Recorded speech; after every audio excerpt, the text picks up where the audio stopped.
Abra sua Bíblia aí em 1 Pedro. Nós vamos ler apenas 2 versículos. Primeira carta de Pedro, capítulo 5. Nós vamos ler os versos 10 e 11.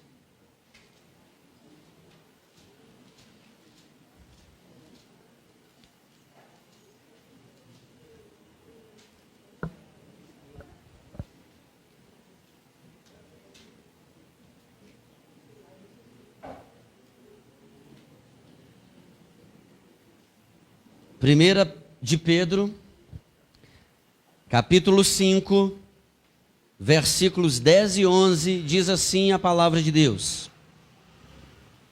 Ora, o Deus de toda a graça, que em Cristo vos chamou à sua eterna glória, depois de terdes sofrido por um pouco, Ele mesmo vos há de aperfeiçoar, firmar, fortificar e fundamentar. A Ele seja o domínio pelos séculos dos séculos. Amém. Vamos orar mais uma vez? Senhor nosso Deus e nosso Pai, te agradecemos, ó Deus, por essa noite, por esse culto, pela oportunidade que o Senhor nos concede de desfrutarmos desse tempo de adoração, de culto ao Senhor, esse tempo de comunhão, esse tempo, ó Deus, de visitação ao Senhor, a nós, e assim nós te pedimos, através da tua palavra, o Senhor fale ao nosso coração nessa noite.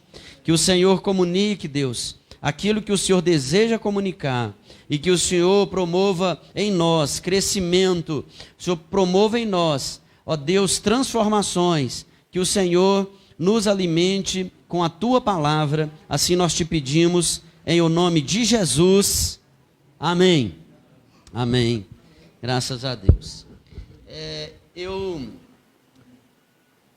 tenho meditado muito nas cartas de Pedro esses dias, e hoje pela manhã, quando nossa irmã Vanilda estava falando à igreja, na devocional, sobre a importância do conhecimento de Deus para o crescimento da igreja, ela havia me feito uma pergunta: pastor, é certo eu dizer que existem pelo menos 3 áreas que a igreja precisa crescer, que é o conhecimento de Deus, que é no temor de Deus e que é na fidelidade a Deus? Eu disse a ela: sim, Vanilda. É perfeitamente clara essa mensagem nas Escrituras. Mas é interessante que o que controla todo o crescimento da igreja é o conhecimento de Deus. E eu respondi assim para ela. E o apóstolo Pedro, talvez por ele ter vivido tantas inconstâncias na sua vida, se a gente olha para o início, do ministério de Jesus, quando ele foi chamando cada apóstolo, cada discípulo, nós percebemos que cada um deles tinha uma personalidade diferente, mas é interessante que Pedro, ele sempre se destacava, tanto por um lado positivo, de ser aquele que falava primeiro, que tomava uma decisão primeiro, como pelo lado negativo, porque ao falar primeiro e ao tomar decisões primeiro, ele muitas vezes metia os pés pelas mãos. Ele falava demais, ele agia de forma impensada, e Jesus o repreendia por várias vezes. E, meus irmãos, quando ele escreve as suas cartas às igrejas, Pedro já está velhinho, ele já está experiente. Ou seja, ele experimentou o lapidar de Deus na vida dele. Olha, e se tem algo que o evangelho precisa fazer na minha vida e na sua, é nos lapidar. É tirar aquela sobra. A gente sempre tem sobra. E não é só de gordura, não. A gente sempre tem algumas coisas sobrando. E Deus vai usar a sua palavra para tirar essas pontas soltas, essas coisas que insistem em permanecer em nós. E o aperfeiçoar de Deus em nós é exatamente esse tratamento dele, quebrantando a gente, arrancando ervas daninhas, né? Arrancando amargura, arrancando atitudes que não convêm, arrancando de nós impulsos e pulsões de pecados e de paixões. E ele trabalha muito isso aqui, meus irmãos, na sua carta, nas suas duas cartas. Certamente porque ele experimentou o agir de Deus. Ele experimentou esse aperfeiçoamento de Deus na sua vida. E a pergunta que eu quero fazer, eu gosto sempre de fazer perguntas nas mensagens. Será que nós temos sido aperfeiçoados nesse contato com Deus e com a palavra de Deus? Quantos sermões, quantas mensagens, quantas pregações você já ouviu? Quantas vezes você já sentou nesses bancos aqui, ou em outros bancos de outras igrejas, e ouviu a palavra de Deus, como o nosso irmão Hernani disse, que ela é inspirada por Deus e ela é útil para a repreensão, para a correção, para a educação na justiça? É interessante. A palavra correção desse texto, de 2 Timóteo 3,16, é a mesma palavra ortopédico ou ortopedia. É a mesma palavra que trouxe para o nosso português essa palavra ortopédico. É quando um médico que trabalha com a parte, vamos dizer, estrutural do nosso corpo, né, a parte óssea, ele recebe alguém lá com a fratura e ele vai então corrigir aquela fratura. Ele vai colocar em alinhamento aquele osso que foi quebrado. Ele vai corrigir. Essa correção, às vezes, ela dói. Quando alguém chega no médico ortopedista com uma luxação, com um desvio de alguma queda, com alguma fratura, antes de engessar, antes de dar o tratamento, ele vai chegar no lugar. Essa é a correção. A palavra de Deus vai nos chegar no lugar. E às vezes isso vai doer. E apesar de Pedro estar falando para uma igreja que estava num contexto de sofrimento, a igreja, meus irmãos, nesse primeiro século, ela estava debaixo de uma perseguição terrível. O apóstolo Pedro, ele mostra nesse texto, né, que o sofrimento que o povo de Deus estava passando, ele servia para aperfeiçoar. Olha só, nós lemos capítulo 5, versículos 10 e 11. Olhe no capítulo 4. Olha o versículo 12. Essa é a tônica da carta, irmãos. Amados, não estranheis o fogo ardente que surge no meio de vós, destinado a provar-vos, como se alguma coisa extraordinária vos estivesse acontecendo. Pelo contrário, alegrai-vos na medida em que sois coparticipantes dos sofrimentos de Cristo, para que também na revelação de sua glória vos alegreis exultando. Se pelo nome de Cristo sois injuriados, bem-aventurados sois, porque sobre vós repousa o Espírito da glória de Deus. Numa carta em que ele está escrevendo para uma igreja que está sofrendo perseguições, o apóstolo Pedro, ele traz essa palavra do aperfeiçoar de Deus através do sofrimento. Olha o que nós lemos no versículo 10. O Deus de toda a graça, que em Cristo vos chamou à sua eterna glória, depois de terdes sofrido por um pouco,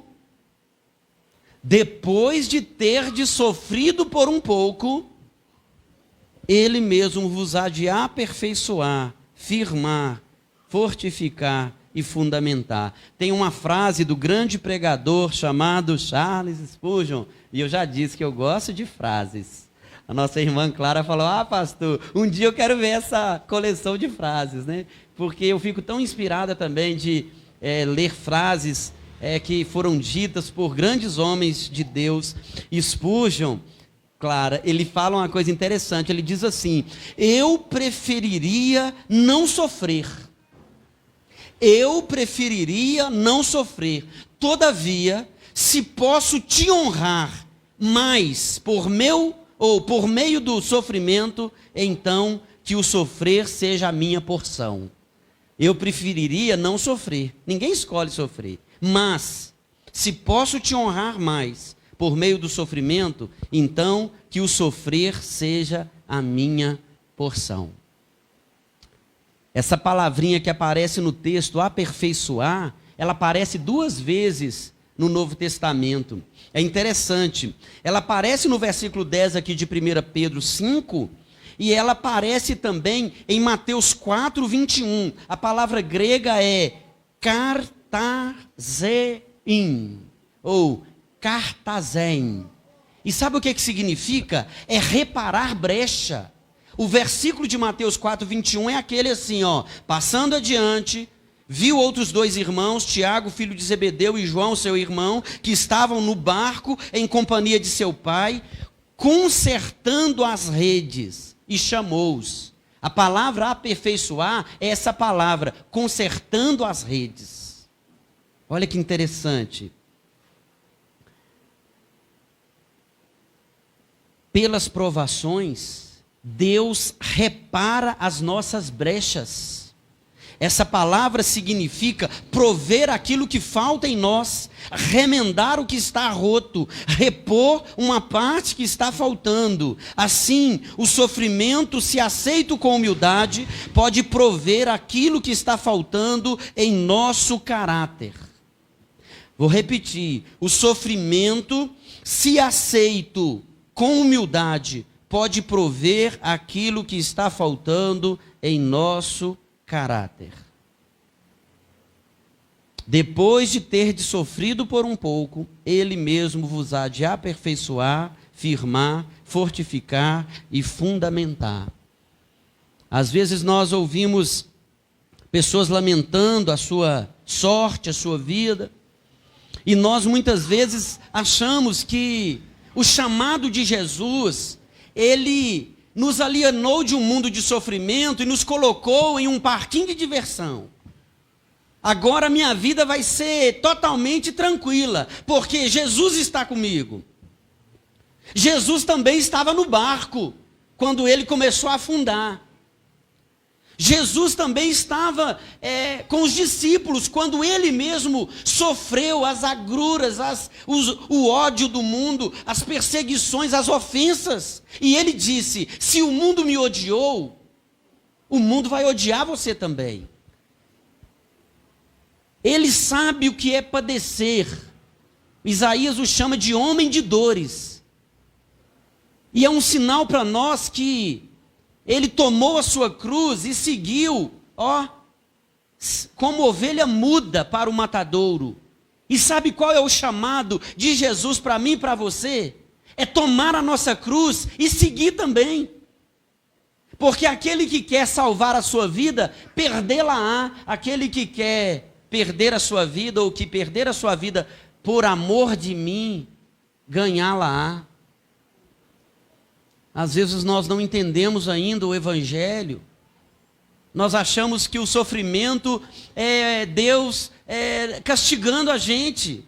Às vezes nós achamos que Deus deixou Satanás fazer o que ele quisesse com a gente. Não, Deus ele permite o sofrimento por um tempo, diz Pedro, por breve tempo, ou por um pouco de tempo, para nos ensinar. Aquilo que nós aprendemos nessa manhã com o profeta Elias, quando ele entrou num esgotamento, numa crise, e ele desejou a morte. E Deus foi deixando ele fugir, ele seguir para um lugar sozinho, eu não quero ver ninguém. E ele foi para um deserto. E ele deitou debaixo de um zimbro, e ali ele lamentou, né? Chorou ali, pediu a morte. E Deus foi deixando ele caminhar. E Deus foi intervindo na história dele. E Deus foi mostrando para ele que o sofrimento faz parte. Jó se tornou muito mais consciente de quem é Deus depois do sofrimento. Os comentaristas dessa carta de Pedro, que é uma carta que fala muito sobre o sofrimento, dizem que essas cartas são como bálsamo de Deus, como bálsamo do céu para aqueles que caminham pelos vales escuros da vida. Elas são como um tônico espiritual para aqueles que sofrem injustiças e são fuzilados pelo vendaval da perseguição.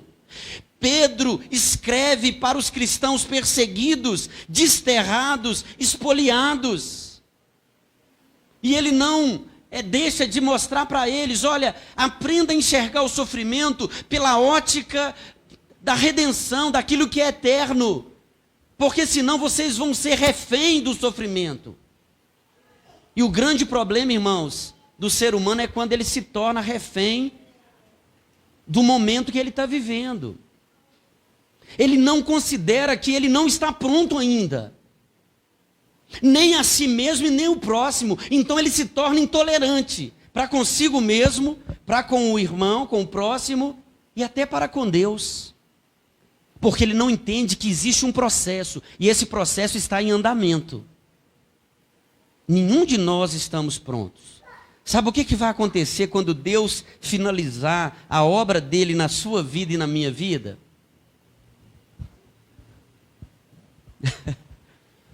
Imediatamente você vai partir para a glória. Sabe por que você está vivo ainda? É porque a obra não está pronta. A hora que Deus completar a obra na sua vida, Ele vai te chamar. Eu ia chamar uns nomes aqui, mas não vou fazer isso não. Gessé, vou chamar meu nome. Ele vai chamar, porque está pronta a obra. Aquele que completou, aquele que começou a boa obra em nós, há de completá-la até o dia do Senhor Jesus. E qual que é o dia do Senhor Jesus? É o dia que nós fechamos os olhos aqui e vamos para a glória encontrar com o Senhor Jesus. Haverá o grande dia onde toda a igreja encontrará com o Senhor na glória. Mas Jesus está voltando para cada um que é chamado para a glória nesse tempo. E Deus está trabalhando, Deus continua trabalhando nas nossas vidas. E nós precisamos suportar o fogo ardente da provação, porque nós estamos sendo aperfeiçoados. Sabe como um metal precioso é purificado? No fogo. E aquilo que é impureza é queimado, é aniquilado. E fica a pureza do metal. Quando que o ourive sabe que a prata está pura? Alguém perguntou para um ourives que estava levando aquela prata ao fogo. Quando eu vejo o meu reflexo, quando eu vejo a minha imagem naquela prata, é porque ela está pura. Quando eu vejo o meu rosto refletido nela, é porque ela está pura. E qual que é o plano de Deus? É Cristo ser refletido em nós. E Deus vai trabalhando em nós de tal forma que vai tirando as impurezas para que cada dia nós sejamos como Cristo. O chamado de Deus é nesse sentido, irmãos. Que nós vamos ser aperfeiçoados, cada dia lapidados. E assim, meus irmãos, o apóstolo Pedro deixa claro que a vida cristã, ela não é indolor. O sofrimento faz parte da jornada do peregrino. A cruz precede a coroa. Não tem coroa sem cruz. A cruz precede a coroa e o sofrimento precede a glória. É isso que está aqui no texto. Então, meus irmãos, eu queria que a gente pensasse aqui. Será que nós temos glorificado a Deus com as dificuldades que vêm sobre nós? Será que nessa caminhada, como Pedro teve a sua caminhada, de pescador de pescador de peixes, a pescador de homens, ele foi aperfeiçoado. Será que nós também percebemos esse aperfeiçoamento que Deus promove em nós? Se a gente for destacar as lições desses 2 versículos, a primeira delas, para uma vida centrada em Deus, é a gente conhecer quem é Deus. É por isso que eu comecei falando da devocional hoje da nossa irmã Vanilda. Em primeiro lugar, nós precisamos conhecer quem é Deus. O apóstolo Pedro diz aqui: ora, o Deus de toda graça.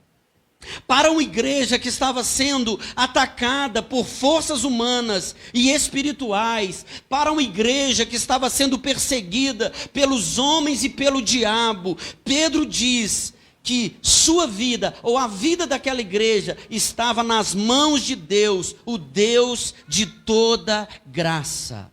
Um Deus gracioso, que quando nós tropeçamos, Ele nos levanta, mesmo quando passamos pela fornalha do sofrimento, Ele nos fortalece. Nós precisamos, meus irmãos, conhecer a Deus. A Vanilda falou de manhã, às vezes nós vivemos como se a gente não conhecesse, como se a gente não temesse a Deus. E o povo que conhece a Deus, ele se torna forte, ele se torna sadio. E nós vamos pautar a nossa vida por esse conhecimento a Deus. Nós vamos tomar decisões pelo que nós conhecemos de Deus. Não apenas porque cremos nele, mas porque obedecemos a sua voz. Porque queremos honrar a ele como um filho obediente. Não viver do nosso jeito, mas do jeito de Deus. O apóstolo Paulo, em 2 Timóteo 1,12, diz: porque eu sei em quem eu tenho crido, e estou bem certo que Ele é poderoso para guardar o meu depósito, o meu tesouro, até aquele dia.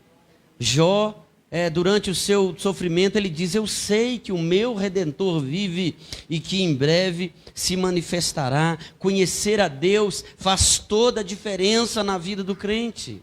Não apenas conhecer a Deus sob uma ótica nossa, humana, mas conhecer a Deus que se revela nas Escrituras como Deus de toda a graça. O Deus de toda a graça. Sabe quando nós vamos ser uma pessoa graciosa, uma pessoa amorosa e perdoadora? Quando a gente entender que o nosso Deus é um Deus de toda a graça, é um Deus misericordioso e perdoador. De manhã, estudando sobre a condição de Elias, nós falávamos sobre isso. A questão não é Deus perdoar, porque Deus perdoa. A questão é o irmão perdoar. A questão é que muitas vezes nós não somos pessoas de toda a graça. Nós seguimos a um Deus de toda a graça, mas nós não operamos sobre essa graça. Meus irmãos, nós precisamos conhecer esse Deus de toda a graça. Quando Paulo estava também sofrendo, com o espinho na carne, que é uma grande incógnita, ou uma grande questão teológica. Que espinho era esse que Paulo tinha? Era uma enfermidade, porque ele tinha problema nas vistas? Era uma outra área da sua vida que ele sofria enfermidade? Era uma dificuldade no seu temperamento? Era alguma provação de outra ordem? Há muitas possibilidades e conjecturas, mas é interessante que o texto diz que ele orou 3 vezes falando com Deus, para que Deus retirasse aquele espinho da sua carne. E Deus respondeu para ele: a minha graça te basta, porque o poder se aperfeiçoa na fraqueza. Meus irmãos, quem é Deus na minha vida e na sua vida? Como eu disse, o próprio Pedro, que caiu em terrível pecado, negando o seu Senhor. Ele sabia quão gracioso era Deus.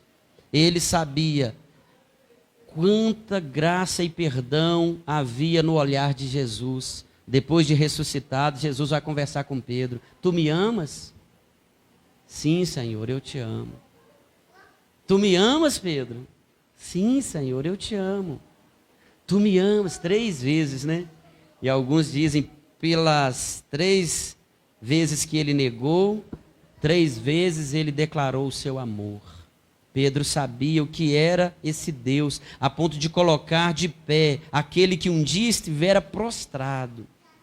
Ele entendeu esse Deus de toda graça. É um Deus que nos levanta, é um Deus que que cuida de nós, é um Deus que não lida conosco em virtude do nosso merecimento, mas de acordo com o seu amor incondicional. Mesmo quando falhamos, Deus nos perdoa. Mesmo quando tropeçamos, Deus nos levanta. Mesmo quando passamos pela fornalha de sofrimento, Deus está ali para nos fortalecer. Será que nós temos sido aperfeiçoados? O apóstolo Pedro diz: o Deus de toda graça, que em Cristo vos chamou à eterna glória. O chamado é para a eterna glória. Depois de terdes sofrido por um pouco, Ele mesmo vos há de aperfeiçoar, firmar, fortificar e fundamentar. Uma vida centrada em Deus vai nos colocar em atuação ministerial do nosso chamado. O nosso chamado envolve tomar a nossa cruz todo dia, negar a nós mesmos. Dizer não para nós não é fácil. Não é fácil a gente negar a nossa própria carne. A nossa carne vai pender para o pecado, para a satisfação do coração.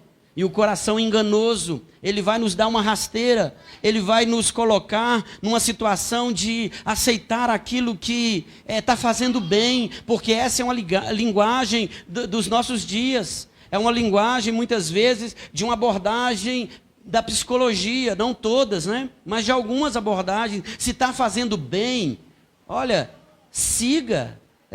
Talvez é uma abordagem mais existencialista, né? Se isso te faz bem, vai fundo. Não preocupe não com o que o outro vai pensar. A vida é sua. Essa é a mensagem do mundo. E Deus nos chama e diz assim: você é o meu filho. Você é o meu filho. Então um filho de Deus, ele não anda de qualquer jeito. E é interessante que quando Jesus estava no deserto para ser tentado pelo diabo, hoje a Giovana perguntou, ela fica sempre assim, né? Pai, o que o senhor vai pregar hoje? Eu acho tão bonitinho. Ah, Giovana. E eu falei com ela sobre a tentação de Jesus no deserto. Porque quando foi que Jesus foi para o deserto ser tentado? Depois dele ser batizado e autenticado o seu ministério pelo batismo. E sabe o que aconteceu no batismo? Veio uma voz do céu e disse assim: este é o meu filho amado e nele eu tenho todo o meu prazer. A identidade de Jesus no chamado dele. E sabe quando ele estava no deserto sendo tentado, o que o diabo falou com ele por 3 vezes? Se és filho de Deus, manda que essas pedras se transformem em pão. Se és filho de Deus, atira-te daqui abaixo, porque os anjos, está escrito que os anjos vão te pegar pelas asas, vão te proteger. Se és filho de Deus, questionando o chamado, a identidade do próprio Filho de Deus. Não pense você que o diabo, que aqui em 1 Pedro, né, nós estamos no capítulo 5, no versículo 10, mas o que diz no versículo 8? O diabo, vosso adversário, ele anda em derredor como um leão que ruge procurando alguém para devorar. E é isso que ele tentou fazer com Jesus. E ele vai continuar tentando fazer isso com os filhos de Deus. Você não é filho de Deus? Então você merece toda coisas boas que essa terra pode oferecer. Vá em frente. Seja feliz. Seja feliz. Para o amor não tem regra. Quem ama, ama e pronto. O amor, ele não exige nada. O amor não cobra nada. O amor elimina a lei. Olha que linguagem macia para os ouvidos, mas tão perigosa. Porque em nome de um amor e de uma liberdade, muitos se tornam escravos de si mesmos. Do coração, dos desejos, dos vícios, da dureza do coração. A pergunta que eu quero que você leve hoje para casa é: será que eu tenho experimentado esse aperfeiçoar de Deus na minha vida? Será que assim como na história de Pedro ele foi sendo aperfeiçoado, será que eu também tenho sido aperfeiçoado no sofrimento que eu tenho passado? Ou na bonança que eu tenho passado? Será que hoje eu sou melhor do que ontem, do que o ano passado? Será que depois dessa pandemia que está já nos deixando aí, né, aos poucos, será que eu estou melhor cristão? Eu estou mais perto de Deus? Uma das marcas dos fins dos tempos era que o amor se esfriaria de quase todos. Mateus 24. O amor pelo próximo o amor pelas crianças, o amor pelos animais, o amor pela natureza, mas principalmente o amor a Deus. Os homens serão amantes de si mesmos e serão desobedientes aos pais. Eles se tornarão contrário a tudo que é regra, porque eu vivo do meu jeito, eu pago as minhas contas, e isso vai gerando o esfriamento do amor. Meus irmãos, nós precisamos olhar para o nosso coração e pedir a Deus misericórdia. Será que quando Deus, enfim, completar a obra dele na minha vida e na sua vida, será que nós estaremos ainda lutando com aquelas coisas tão pequenas, tão rasteiras, tão instintivas? Sabe o que nos diferencia dos animais que estão na rua aí? É porque nós temos uma mente, a mente de Cristo, para a gente escolher aquilo que agrada a Deus. Um cãozinho, um cachorro, um boi lá no pasto, eles não têm a mente. Então eles agem pelo instinto. Aquilo que o corpo deles querem, eles vão para resolver aquele apetite da sua carne. Seja a fome, seja o sexo, seja o que for. Eles vão atrás porque a natureza, o instinto deles pedem aquilo. Mas nós não somos animais irracionais. Nós temos a mente de Cristo. Para a gente poder parar e analisar a nossa vida e chegar a um ponto e resolver coisas. E eu gosto quando eu encontro pessoas que falam: pastor, eu estou resolvendo coisas da minha vida.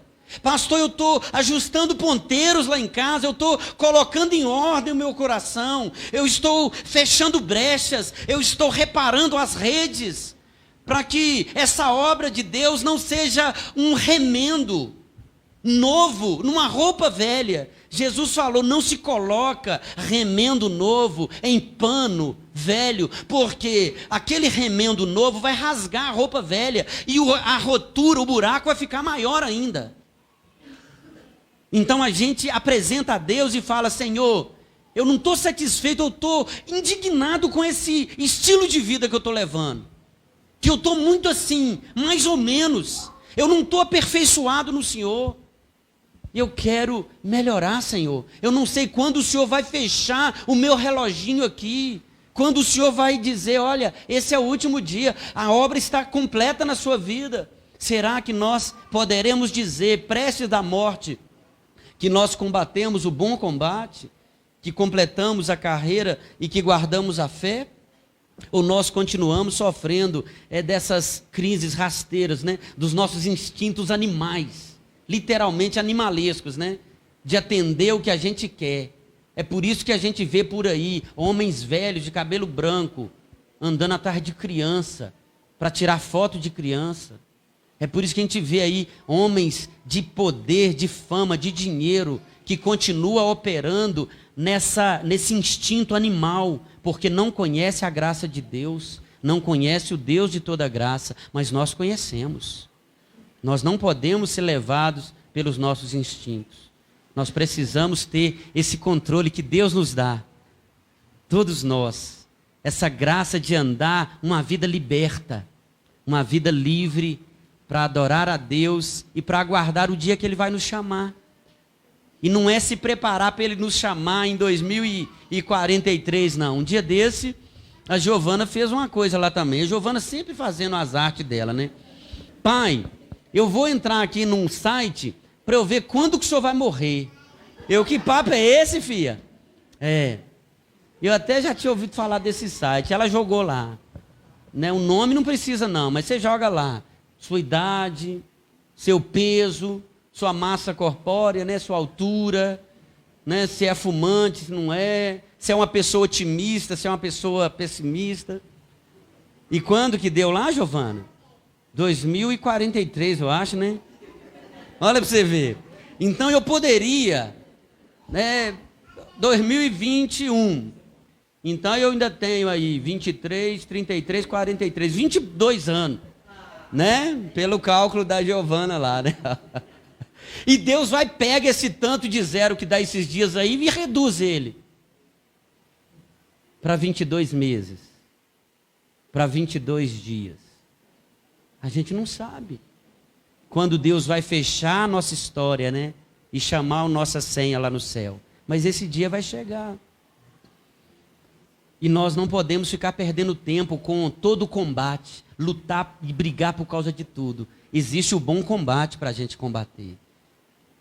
Para melhorar a gente, né? Para a gente chegar e falar, olha, eu tenho sido aperfeiçoado. Deus tem trabalhado em mim. Hoje eu sou uma pessoa mais calma. Eu sou uma pessoa mais segura. Eu sou uma pessoa que tem mais fé no Senhor. Eu sou uma pessoa que tem mais humildade. E Deus vai trabalhando em nós. Eu era uma pessoa muito irada. Tudo era assim na base do estourar. Eu esparramava, era difícil me juntar. Hoje eu estou mais quieto. Sabe, Deus está me controlando. O Espírito Santo de Deus está me controlando. É essa ação de Deus em nós. Para que o bom perfume seja sentido pelas pessoas, né, à nossa volta. O bom perfume de Cristo. E assim a gente vai viver uma vida centrada em Deus. Vivendo o sofrimento, mas não misturando com ele ali um fel amargoso e bebendo aquele fel e reclamando de Deus. Por quê, Deus? Por quê? Não, mas passando pelo vale da dor e vendo o cuidado de Deus ali. O sustento de Deus, a provisão de Deus. Assim como Jó experimentou, assim como Daniel experimentou, os amigos de Daniel.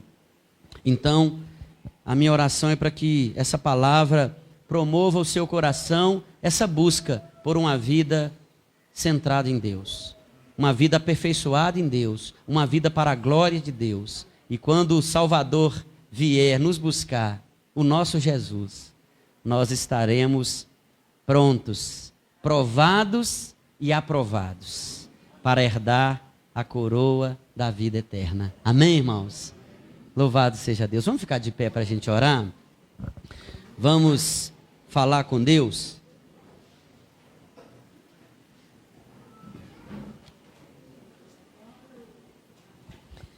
E é tão maravilhoso a gente pensar nessa obra de Deus através da sua palavra, que é um assunto entre nós e Deus. Apesar de estarmos aqui um bom número de pessoas, termos alguns irmãos também acompanhando de casa, o assunto não é o outro, o assunto sou eu.